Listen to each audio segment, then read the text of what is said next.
নমস্কাৰ বন্ধুসকল, মই হিৰেণ। আজি মই আপোনালোকক এই ভিডিঅ'টোৰ জৰিয়তে এই 2024 চনৰ মে মাহটোত এই তিনিটা ৰাশিৰ কেনেদৰে ফলাফল লাভ কৰিব তাৰে সম্পূৰ্ণ ফলাফল আপোনালোকক এই ভিডিঅ'টোৰ জৰিয়তে আগবঢ়োৱা হৈছে। প্ৰথমে মোৰ চেনেলটো আপোনালোকে ছাবস্ক্ৰাইব কৰি ল'ব, যাতে মোৰ পিছৰ ভিডিঅ'বিলাক আপোনালোকে সহজে লাভ কৰিব পাৰে। লগতে মোৰ ভিডিঅ' যদি ভাল লাগে তেন্তে লাইক আৰু শ্বেয়াৰ কৰিব, কমেণ্ট কৰি আপোনালোকৰ মনোভাৱ প্ৰকাশ কৰিব। এতিয়া হওঁ মূল বিষয়লৈ। কৰ্কট ৰাশি ব্যক্তিসকলৰ এই মে মাহটোত তেওঁলোকৰ পাৰিবাৰিক জীৱনৰ ক্ষেত্ৰত এনেধৰণৰ। এই মাহটোৱে আপোনাৰ পৰিয়ালত সুখ আৰু শান্তি আনিব আৰু সকলো সদস্যৰ মাজত পাৰস্পৰিক সহযোগিতা বৃদ্ধি কৰিব পাৰে। এই সময়ছোৱাত আপোনাৰ ঘৰত পূজা বা এনে কোনো বিশেষ এটা কাৰ্যসূচী থাকিব পাৰে, যাৰ বাবে সকলোৰে মনোযোগ ইয়াৰ প্ৰতি থাকিব। আপোনাৰ পৰিয়ালটোৰ পৰিৱেশ ধাৰ্মিক হৈ থকাৰ সম্ভাৱনা আছে আৰু আধ্যাত্মিকতাৰ প্ৰতি আপোনাৰ প্ৰৱণতা বৃদ্ধি পাব। যদি আপোনালোকৰ পৰিয়ালত পুৰণি বিবাদ হৈ আছিল, যেনে ভূমি বা আন কিবা, ইয়াক সমাধান কৰা হ'ব। লগতে আপোনাৰ ঘৰৰ সদস্যসকলৰ পাৰস্পৰিক বিশ্বাস বৃদ্ধি হ'ব আৰু শক্তিশালী হ'ব। আপুনি সকলোৰে সৈতে ক'ৰবালৈ যাবলৈ এটা কাৰ্যসূচীও কৰিব পাৰে। ব্যৱসায় আৰু চাকৰিৰ ক্ষেত্ৰত এনেধৰণৰ। আপুনি আগতে ব্যৱসায়ত যিকোনো লোকচান বহন কৰিছিল আৰু এই মাহত লাভলৈ পৰিৱৰ্তিত হ'ব। প্ৰতিদিনে আপোনাৰ বাবে নতুন সুযোগ আহিব, যাৰ পৰা আপুনি লাভ অৰ্জন কৰিব। যদি কিছুমান বস্তু বাদ দিয়া হয়, সকলো ফালৰ পৰা হিচাপ কৰা হয়, তেন্তে আপুনি এই মাহত লাভৱানতে থাকিব। এই মাহটোৱে চাকৰি কৰা ব্যক্তিসকলৰ বাবে সোণালী সুযোগ আনিব। যদি আপুনি আপোনাৰ কামৰ ক্ষেত্ৰত সফলতা লাভ কৰিছে, তেন্তে নতুন সুযোগ আৰু আপুনি এই মাহতেই লাভ কৰিব। যদি আপুনি বিচাৰে, আপুনি আপোনাৰ চাকৰি সলনি কৰিব পাৰে, কিন্তু যিকোনো সিদ্ধান্ত লোৱাৰ আগতে নিশ্চিতভাৱে আপোনাৰ জ্যেষ্ঠসকলৰ সৈতে আলোচনা কৰাটো অত্যন্ত প্ৰয়োজন। শিক্ষা আৰু কেৰিয়াৰ ক্ষেত্ৰত এনেধৰণৰ। বিদ্যালয় বা মহাবিদ্যালয়ত অধ্যয়ন কৰা শিক্ষাৰ্থীসকলে এই মাহত অধ্যয়নত কম আৰু আন ক্ষেত্ৰত বেছি আগ্ৰহ অনুভৱ কৰিব। আপুনি আপোনাৰ কলা পৰিশোধন কৰিবলৈ সময় অতিবাহিত কৰিব, যাৰ ফলত সৃষ্টিশীলতা বৃদ্ধি হ'ব। আপুনি আপোনাৰ আগ্ৰহৰ ক্ষেত্ৰত আপোনাৰ দক্ষতা প্ৰদৰ্শন কৰিব, যিটো পিছত আপোনাৰ বাবে অতি উপযোগী হ'ব। প্ৰতিযোগিতামূলক পৰীক্ষাৰ বাবে প্ৰস্তুতি কৰি থকা শিক্ষাৰ্থীসকলে অলপ শংকিত হ'ব আৰু ভৱিষ্যতৰ বিষয়ে চিন্তিত হৈ থাকিব।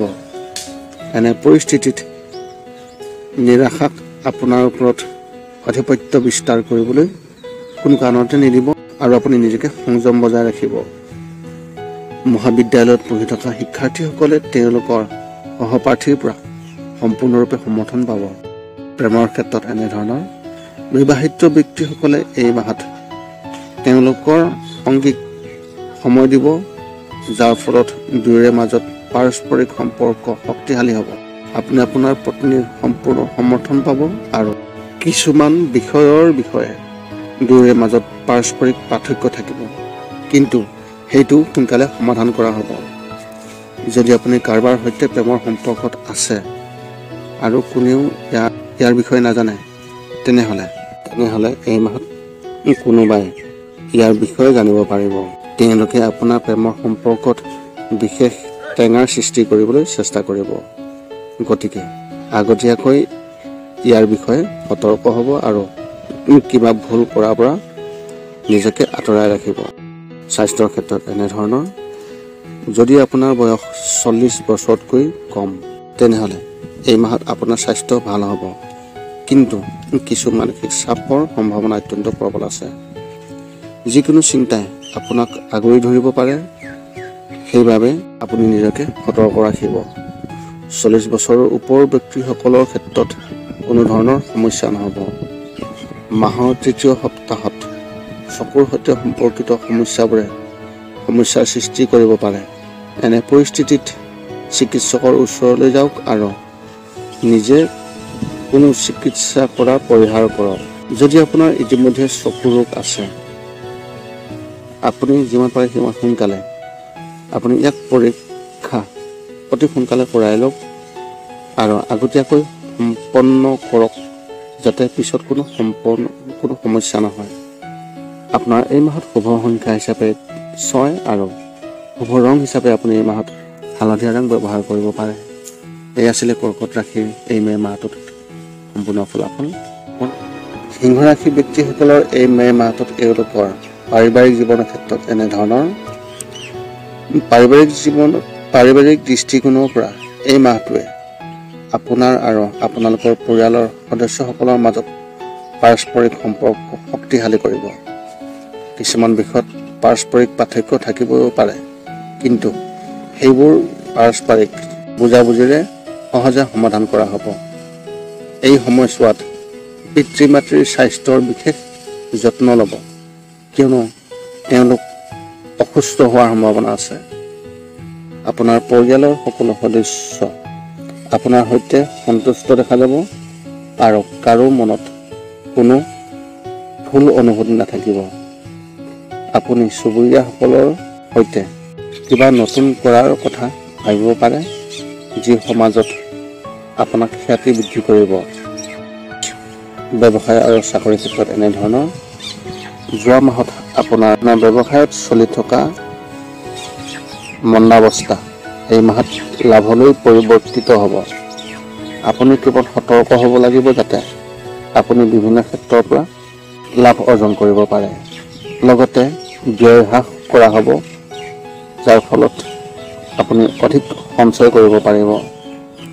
যিসকলে চৰকাৰী চাকৰি কৰি আছে তেওঁলোকে কোনো সমস্যা নাপাব, কিন্তু ব্যক্তিগত খণ্ডত চাকৰি কৰি থকা ব্যক্তিসকলে এই মাহত কিছু সমস্যাৰ সন্মুখীন হ'বলগীয়া হ'ব পাৰে। কিন্তু ইয়াৰ সৈতে আপুনি নতুন ক্ষেত্ৰৰ পৰাও প্ৰস্তাৱ পাব, যি আপোনাৰ ভৱিষ্যত উজ্জ্বল কৰাত অৰিহণা যোগাব। শিক্ষা আৰু কেৰিয়াৰ ক্ষেত্ৰত এনেধৰণৰ যদি আপুনি এতিয়া বিদ্যালয়ত আছে তেন্তে এই মাহত আপুনি আপোনাৰ ভৱিষ্যতৰ বাবে প্ৰস্তুতি আৰম্ভ কৰিব পাৰে আৰু নতুন বস্তু শিকাৰ ওপৰত গুৰুত্ব দিব, যি পিছত মহাবিদ্যালয় আৰু উচ্চ শিক্ষাত অতি উপযোগী হ'ব। উচ্চ শিক্ষা গ্ৰহণ কৰি থকা ব্যক্তিসকলে এই মাহত অলপ বিশ্ৰাম পাব আৰু তেওঁলোকে সৃষ্টিশীল কামত বেছি সময় দিব পাৰিব। প্ৰতিযোগিতামূলক পৰীক্ষাৰ বাবে প্ৰস্তুতি চলাই থকা যিসকল শিক্ষাৰ্থী তেওঁলোকৰ ক্ষেত্ৰত কোৱা হৈছে যে আপোনালোকে হতাশ নহ'ব, কিয়নো ভৱিষ্যতে আপোনাৰ বাবে বহুতো সোণালী সুযোগ আহিব। গতিকে এতিয়াৰ পৰা নিজকে সাজু ৰাখক আৰু কঠোৰ পৰিশ্ৰম কৰক। প্ৰেমৰ ক্ষেত্ৰত এনেধৰণৰ যদি আপুনি এতিয়া অবিবাহিত তেন্তে আপুনি এই মাহত হতাশ হ'ব লাগিব পাৰে। যদি আপুনি ইতিমধ্যে কাৰোবাৰ সৈতে প্ৰেমৰ সম্পৰ্কত আছে তেনেহ'লে আপুনি আপোনাৰ সংগীৰ ওপৰত বিশ্বাস হেৰুৱাব পাৰে, যাৰ ফলত পাৰস্পৰিক পাৰ্থক্য বৃদ্ধি পাব। বিবাহিত ব্যক্তিসকলৰ ক্ষেত্ৰত তেওঁলোকৰ পত্নীৰ সম্পূৰ্ণ সমৰ্থন পাব আৰু তেওঁলোক দুয়োৰে ইজনে সিজনৰ ওপৰত অধিক বিশ্বাস থাকিব। আপুনি আপোনাৰ পত্নীৰ সৈতে ভৱিষ্যতৰ ৰণনীতিৰ বিষয়ে আলোচনা কৰিব পাৰে। বিবাহৰ বাবে অপেক্ষা কৰি থকা যিসকল ব্যক্তি তেওঁলোকৰ বন্ধুৰ ফালৰ পৰা কিছু বিবাহৰ প্ৰস্তাৱ পাব পাৰে। স্বাস্থ্যৰ ক্ষেত্ৰত এনেধৰণৰ মাহৰ মাজভাগত পাকস্থলীৰ সৈতে সম্পৰ্কিত কিছু সমস্যা থাকিব পাৰে, যেনে বমি, ডায়েৰিয়া, কোষ্ঠকাঠিন্য, গেছ গঠন ইত্যাদি। সেইবাবে খাদ্যৰ বিষয়ে বিশেষ যত্ন ল'ব আৰু বাহিৰৰ খাদ্য খোৱাৰ পৰা আপুনি বিৰত থাকিব। যিমান সম্ভৱ আপুনি ঘৰত বনোৱা পুষ্টিকৰ খাদ্য গ্ৰহণ কৰক। যদি আপোনাৰ ডায়েবেটিছ আছে তেন্তে এই মাহত আপোনাৰ স্বাস্থ্যৰ বিশেষ যত্ন ল'ব লাগিব। মাহটোৰ মাজভাগত কিবা এটা বিষয়ে আপোনাৰ মনক বিচলিত কৰিব পাৰে। ইয়াৰ বাবে আপোনাৰ মনটো অস্থিৰ হৈ থকাৰ সম্ভাৱনা অত্যন্ত প্ৰবল। এনে পৰিস্থিতিত আপোনাৰ আচৰণ কোমল ৰাখিব, অন্যথা অস্থিৰতা বৃদ্ধি হ'ব। যদি আপুনি কাৰোবাৰ সৈতে আপোনাৰ মনৰ কথা ভাগ বতৰা কৰিছে, তেন্তে ইয়াৰ পৰা আপুনি অতি উন্নত ফলাফল পাব। আপোনাৰ এই মাহত শুভ সংখ্যা হিচাপে 5 আৰু শুভ ৰং হিচাপে আপুনি এই মাহত নীলা ৰং ব্যৱহাৰ কৰিব পাৰে। এই আছিলে সিংহ ৰাশি ব্যক্তিসকলৰ মে' মাহৰ বিশেষ ফলাফল। কন্যা ৰাশি ব্যক্তিসকলৰ এই মে' মাহটোত তেওঁলোকৰ পাৰিবাৰিক জীৱনৰ ক্ষেত্ৰত এনেধৰণৰ। এই মাহটোৱে আপোনাৰ পৰিয়ালৰ সদস্যসকলৰ মাজত পাৰস্পৰিক সম্প্ৰীতি বৃদ্ধি কৰিব। সকলো সদস্যৰ মাজত পাৰস্পৰিক বিশ্বাস আগৰ তুলনাত অধিক শক্তিশালী হ'ব। আপুনি মুখ্যতঃ আপোনাৰ ভাই ভনীসকলৰ পৰা সমৰ্থন লাভ কৰিব, যি আপোনাৰ প্ৰগতিক বিশেষ সহায় কৰিব আৰু উন্নত কৰিব। আপোনাৰ পৰিয়ালৰ সদস্যসকলৰ আধ্যাত্মিকতাৰ প্ৰতি অধিক আকৰ্ষিত হ'ব আৰু আপোনালোকৰ ঘৰত কিছু ধৰ্মীয় অনুষ্ঠান আয়োজন হোৱাৰ সম্ভাৱনা অত্যন্ত প্ৰবল। আত্মীয়সকলেও ঘৰলৈ অহাৰ বিশেষ শুভ যোগ আছে, যাৰ ফলত আপোনালোকৰ ঘৰত ব্যস্ততা থাকিব। এই সময়ছোৱাত আপোনাৰ স্বভাৱত আপুনি কোমলতা বজাই ৰাখিবলৈ চেষ্টা কৰক। ব্যৱসায় আৰু চাকৰিৰ ক্ষেত্ৰত এনেধৰণৰ। যোৱা মাহত ব্যৱসায়ীসকলে যিকোনো লোকচানৰ সন্মুখীন হ'বলগীয়া হৈছিল আৰু এই মাহত বহুত কম হ'ব। এই মাহত ব্যৱসায়ৰ ক্ষেত্ৰত ভাল হ'ব আৰু আপুনি নতুন ধাৰণা পাব পাৰে। এইবোৰৰ ওপৰত আধাৰিত যি কাম, তাত আপুনি সফলতা পাব। আপুনি কিছুমান নতুন কাম আৰম্ভ কৰাৰ বিষয়েও বিবেচিত কৰিব পাৰে। ভৱিষ্যতৰ দৃষ্টিকোণৰ পৰা এই কামটো আপোনাৰ বাবে অতি ভাল বুলি প্ৰমাণিত হ'ব। চৰকাৰী চাকৰি কৰা ব্যক্তিসকলৰ বাবে এই মাহটো অলপ ব্যস্ত হ'ব, যাৰ বাবে তেওঁলোকে অত্যাধিক কাম কৰিব লাগিব। এনে পৰিস্থিতিত আপোনাৰ পৰিয়ালটোৰ বাবে খুব কম সময় দিব পাৰিব। ব্যক্তিগত খণ্ডত চাকৰি কৰা ব্যক্তিসকলে নিশ্চিতভাৱে এই মাহত কিছু বিশ্ৰাম পাব, কিন্তু তেওঁলোকে তেওঁলোকৰ কাৰ্যালয়ত ৰাজনীতিৰ পৰা আঁতৰি থাকিব লাগিব, অন্যথা ই তেওঁলোকৰ বাবে সমস্যাৰ সৃষ্টি কৰিব পাৰে। শিক্ষা আৰু কেৰিয়াৰ ক্ষেত্ৰত এনেধৰণৰ। এই মাহটো আপোনাৰ বাবে প্ৰত্যাহ্বানজনক হ'ব আৰু সফল হ'বলৈ কঠোৰ পৰিশ্ৰম কৰাৰ প্ৰয়োজন আছে। আপুনি আপোনাৰ শিক্ষা সম্পৰ্কীয় চাপত ভুগিবলগীয়া হ'ব পাৰে, যাৰ ফলত আপোনাৰ মন দূষিত হৈ থাকিব পাৰে। এনে সময়ত শিক্ষকসকলে আপোনাক সঠিকভাৱে নিৰ্দেশনা দিব পাৰে। প্ৰতিযোগিতামূলক পৰীক্ষাৰ বাবে প্ৰস্তুতি চলাই থকা শিক্ষাৰ্থীসকলে এই মাহত নতুন সুযোগ নাপাব, কিন্তু আশা থাকিব। এই সময়ত যিকোনো কাম কঠোৰ পৰিশ্ৰমত আপোনাৰ ভাগ্য অতি উপযোগী হ'ব। প্ৰেমৰ ক্ষেত্ৰত এনেধৰণৰ।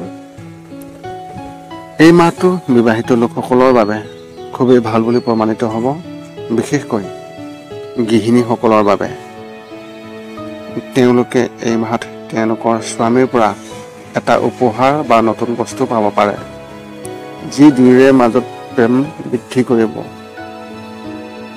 যদি আপুনি আপোনাৰ পত্নীৰ পৰা আঁতৰত আছে, তেন্তে এই সমস্যাটো এই মাহত সমাধান কৰা হ'ব।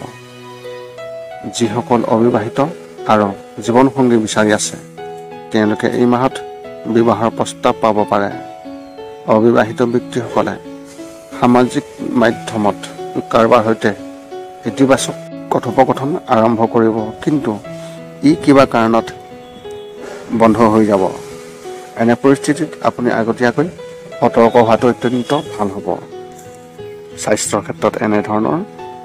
এই মাহটোৱে স্বাস্থ্যৰ ক্ষেত্ৰত খুবেই ভাল লক্ষণ প্ৰদান কৰা নাই আৰু আপুনি অসুস্থ হোৱাৰ সম্ভাৱনা আছে। যদি আপোনাৰ ইতিমধ্যে কোনো গুৰুতৰ ৰোগ হৈ আছে, তেনেহ'লে চিকিৎসকৰ সৈতে যোগাযোগ ৰাখিব, অন্যথা ই হঠাতে বৃদ্ধি হ'ব পাৰে। যদি আপুনি ঘৰৰ বাহিৰত যাব লগা হয়, তাৰ বাবে আপুনি সম্পূৰ্ণ নিজকে সতৰ্ক আৰু যত্ন ৰাখিব লাগিব। অৱশ্যে মানসিকভাৱে আপুনি সম্পূৰ্ণৰূপে স্বাস্থ্যৱান হ'ব আৰু কোনো ধৰণৰ সমস্যা নহ'ব। নতুন ধাৰণাবোৰ মনত অন্তৰ্ভুক্ত কৰা হ'ব আৰু আপুনি নিজৰ মাজত এটা নতুন শক্তি বিচাৰি পাব। আপোনাৰ এই মাহত শুভ সংখ্যা হিচাপে 7 আৰু শুভ ৰং হিচাপে আপুনি এই মাহত কেশৰৰ ৰং ব্যৱহাৰ কৰিব পাৰে। এই আছিলে কন্যা ৰাশি ব্যক্তিসকলৰ মে মাহটোত এওঁলোকৰ সম্পূৰ্ণ ফলাফল। পুনৰ লগ পাম অন্য এটা ভিডিঅ'ত। আজিলৈ ধন্যবাদ।